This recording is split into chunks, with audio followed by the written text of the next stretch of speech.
미국 뉴욕 증권거래소에 상장을 앞둔 쿠팡의 주식 공모가가 약 35달러로 정해졌다는 보도가 나왔습니다. 정철진 경제평론가와 자세히 짚어보겠습니다. 어서 오세요. 네, 안녕하십니까. 35달러.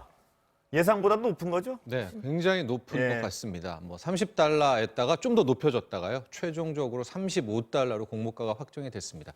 이렇게 돼서 역추산해서 현재 지분으로 이 쿠팡 가치를 평가해 봤더니 공모가 기준입니다. 630억 달러. 원화로 71조 원, 한 예. 72조 원 정도의 사이즈였는데요. 당초에 상당수 전문가들 레인지는 있었지만은 예. 300억 달러 정도, 30조만 인정받아도 대박이고 대단하다고 생각을 했는데 두 배가 넘는 거네요. 그래서 이제 72조 원의 가치를 인정받게 되고 이제 본격적으로 이제 상장을 해서요. 11일 오늘 사서 이제 거래가 되기 때문에 아마 그 결과까지 지켜보면 될 것 같습니다. 그런데 지금 미국에서는 기술주들 좀 떨어지고 있는 상황인데요. 네. 이렇게 높게 평가받은 배경이 뭘까요? 그렇죠. 또 이제 이렇게 가치 평가받는 걸 보고 좀 답답해 하시는 분들도 있고 왜냐면 쿠팡이라는 회사가 사업하는 곳은 이제 우리나라거든요. 예. 근데 우리나라에 이제 우리가 처음에 드는 생각은 그런 어떤 유통 쪽으로 봐서 백화점 떠올리는 거 아닙니까? 예. 기존에 상장돼 있는 백화점, 신세계, 현대백화점, 롯데쇼핑들 다 합쳐도 예. 시가총액이 10조도 안 됩니다. 예. 9조도 안 되거든요. 예. 그런데 어떻게 쿠팡은 미국에서 70조냐, 미국의 그런 어떤 전통적인 역시 돈이 많은 곳에 예. 가야 되는 거냐라고 생각할 수 있겠지만은요. 현재 투자자들은 우리나라의 전체 이커머스 시장을 바라보고 쿠팡을 평가한다. 예. 이런 분석이 지배적입니다. 현재 우리나라 이커머스 시장이 연간 한 160조, 예. 많게는 170조, 150조 정도가 되는데 우리가 전체 리테일 시장이 예. 한 550조 정도가 되는 거예요. 예. 이 중에 우리의 이커머스 비중이 한 35% 정도가 되는데 앞으로는 이커머스가 더 커지면 커졌지 줄어들면 예. 줄지 않을 거 아니겠습니까? 그러니까 이제 앞으로 쿠팡이 뛰어서 움직일 시장 사이즈는 160조짜리가 아니라 200조 예. 나아가서 300조, 400조 정도로 될 거니까 거기에서 쿠팡이 지배적 사업자가 된다면 또 아마존처럼 이제 생활 플랫폼으로 커간다면 70조의 밸류에이션을 줘도 된다라는 평가인 것 같습니다. 시장은 미국 시장은 하여튼 쿠팡이 지배적 어떤 플레이어가 될 것으로 예상을 한 거군요. 어느 정도는. 두 가지 같이 본 거죠. 네. 한국의 이커머스 시장도 네. 커질 것이고 그중에서 쿠팡도 더 버텨낼 수 있을 것이다라는 이제 두 가지입니다. 예. 그런데 그 쿠팡 72조 얘기를 딱 들으니까요. 네, 한 명이 생각나는데 손정희 회장. 그렇습니다. 예. 네. 그래서 좋겠습니다. 확실히 승부사고요. 예. 돈을 버는 사람이 예. 또 버는 것 같습니다. 예. 당초에 쿠팡 계속 적자 날 때 2조씩 1조씩 계속 수혈할 때 못 버티고 저러다 끝나는 건가 이런 어떤 우려도 있었는데 결국 또 이번에 승부를 냈고요. 전체 지분 구조를 좀 보면 손주영의 소프트뱅크의 비전 펀드가 한 39%, 약 40%를 예. 갖고 있거든요. 그러니까 그러니까 단박에 기계적 계산을 해도 7424, 24조 원 정도의 사이즈로 몸집을 불리게 됐고요. 예. 참고로 말씀드리면은 이제 제가 70조 630억 달러라고 얘기했지만 이번에 공모되는 것은 약 1억 2천만 주, 달러로 하면 42억 달러, 예. 원화로 하면 한 5조 원 정도만 이제 자금 조달이 됩니다. 예. 뉴욕 NISE에서 거래가 되는 거니까 예.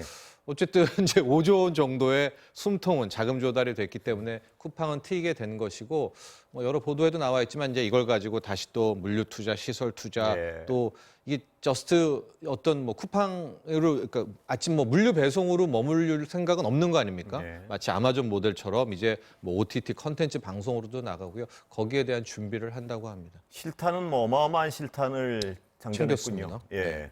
손정희 회장은 어떤 그 안목은 정말 대단한 것 같습니다. 지금 보면 결과적으로 그렇죠. 보면. 예. 이런 투자도 잘하고 여담이긴 하지만은 이제 작년에 나스닥이 자고 일어나면 오르고 떨어질 네. 것 같아도 오르고 또 오르고 또 오르고 했을 때 그 나스닥 시장을 땡겼던 그 나스닥 고래 예. 콜옵션 대거 투자자가 또 손정희 의장이었다 예. 해서 그 얼마어마한 차익을 또 단기적으로도 걷어들이고요. 이래저래 투자 돈에 대해서는 이 대단한 사람인 건 맞는 것 같습니다. 그런 것 같습니다. 예. 네. 그런데 많은 사람이 궁금해하는 게 나는 쿠팡 투자할 수 없나 뭐 이런 생각을 하는 분들도 있을 텐데요. 네, 이제 뉴욕 같은 경우에는 우리는 뭐 SK바이오스처럼 이제 개인들에 대한 IPO, 그러니까 공모주 청약들을 많이 받고 있는데 NYSE는 그 자격을 굉장히 엄격하게 예. 좀 규제를 해서 우리나라 일반인이 아마 하기에는 힘들 것 같고요. 이제 본격 상장이 되면 마치 서학개미들이 테슬라 사고 상장되면 거래하는 거는 거래에 가능해도 뛰어들어서 예. 이제 사면은 될 것 같고요. 공모주를 사기는 어렵단 예, 말이죠. 아마 이제 35달러가 공모가인데 예. 이제 첫 거래를 시작됐을 때 이제 가격 추이 이런 것들이 굉장히 중요할 것 같고 이제 오늘 국내 시장에서는 이제 관련주들이 또 한번 좀 들썩들썩 됐습니다. 이제 그 동안에 쿠팡이 상장된다라는 이슈 때문에 큰 틀에서의 연관주들, 가령 이제 물류를 책임졌던 회사라든가 또 OTT 서비스를 할 때 담당하는 회사라든가 또 그 외에 이제 뭐 전자상거래를 맡는 회사, 뭐 D사라든가 예를 들면 네이버 예. 이런 데도 같이 출렁거리나요? 이제 또 다른 차원이죠. 이제 거기는 한창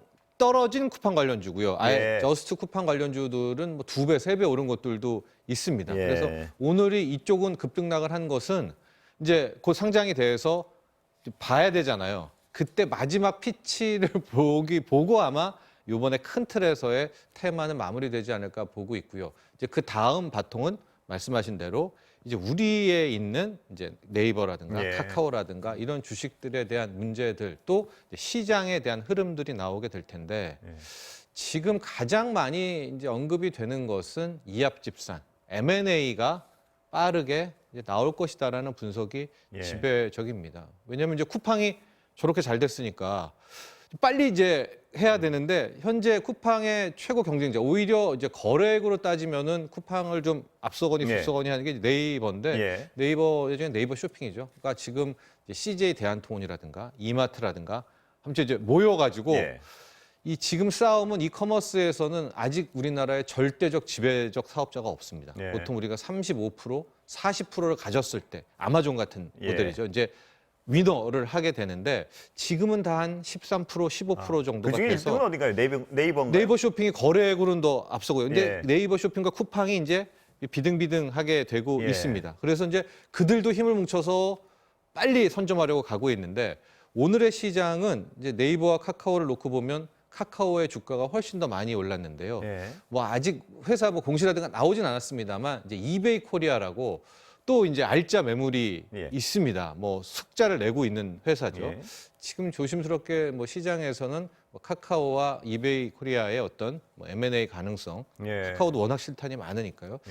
뭐 그런 것들이 나오면서 당분간 미국에서 이제 쿠팡 상장되고 거래가 되고요.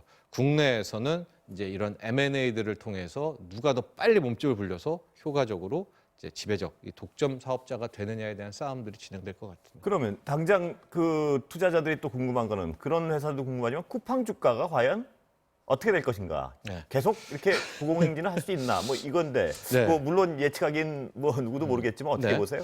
일단은 이제 유동성 흐름에서는 뭐 괜찮을 것 같고요. 이제 금리가 전체적인 기술주와 성장주와 나아가서 이런 플랫폼 관련주들로 지금 영향을 미치지 않습니까? 예. 근데 좀 상장 시기도 다행인 것이 오늘 새벽에 미국에 이제 국채 입찰들이 계속 있었는데 예. 10년 만기 국채 입찰이 나름 괜찮았습니다. 대단한 흥행은 아니었는데 예. 어쨌든 뭐 2배 이상에 몰려서 응찰자들이 몰려서 1.5% 언저리에서 좀 마무리가 됐고 이제 30년 만기 또 국채 물량까지 소화가 되면 이제 금리 이슈는 좀 잦아든다라는 가정하에서는 글쎄요 좀 뭐 긍정적인 효과도 있을 것 같지만 예. 큰 틀에서 또다시 금리 요동치고 어쨌든 최근에 기술주 급락의 예. 이슈가 나온다면 오히려 거기에 대한 뭐 악재도 받을 수 있을 것 같습니다. 예.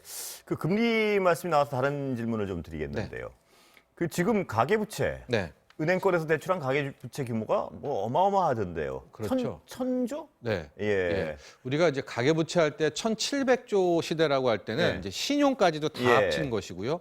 은행권에 있어서 우리가 아주 협의의 대출이라고 하는 이제 그것을 파악을 됐는데 뭐 역사상 통계 집계상 최초로 1,000조 원을 넘었습니다. 예. 1,003조 원이었었고 이거를 제가 분야로 나눠봤더니 주택담보대출이 733조 네. 그리고 기타 대출이 268조가 역시 되는데 집으로 흘러 들어갔다. 예, 근데 그 기타 대출도 잘 보시면 예. 전세담보대출도 또 집이죠. 예. 그리고 신용대출이 최근에 급증을 했는데 특히 이제 작년 올해 보면 이제 신용대출이 많이 늘어난 것도 봤는데 이것도 결국은 집 사는 데 들어갔다는 가능성이 높아요. 물론 가계부채 절대 포션이 집으로 흘러 들어갔다 예, 이렇게. 그러니까 현재 우리나라 은행권의 천조 가계 대출의 거의 뭐 80%는 예. 집이랑 부동산이랑 엮인 대출이니까 네. 이거를 어떻게 생각해 보면 야 담보가 있으니까 안전해라고 생각할 수도 있겠지만 만에 하나 이제 집값이, 금리가 예. 급등한다든가 집값이 떨어지게 된다든가 하면 상당히 이게 시한폭탄이도 될 수가 있는 양날의 검이거든요. 예. 그런 차원에서의 또 문제 제기들이 나오고 있고 이렇게 되니까 이제 트리플 천조라고 하죠. 지금 원화 대출, 기업들의 원화 대출도 천조, 예. 뭐 국가 협의회 부채도 천조, 은행권만의 가계 부채도 천조, 뭐 천조여서 지금은 상대적으로 금리 수준이 높은 편은 아니지만 금리가 근데 올라간다면 굉장히 불안하네요. 네, 예. 당분간은 그런 우려들은 남아 있을 것 같습니다. 금리 부분은 주식 투자를 하는 분도 그렇고 집을 또 대출을 통해 부동산, 사신 분도 네, 그렇고 굉장히 지켜봐야 될 주요 변수인 것 같습니다. 네. 늘 말씀드리지만. 그렇습니다. 예. 네. 오늘 말씀 여기까지 듣겠습니다. 감사합니다.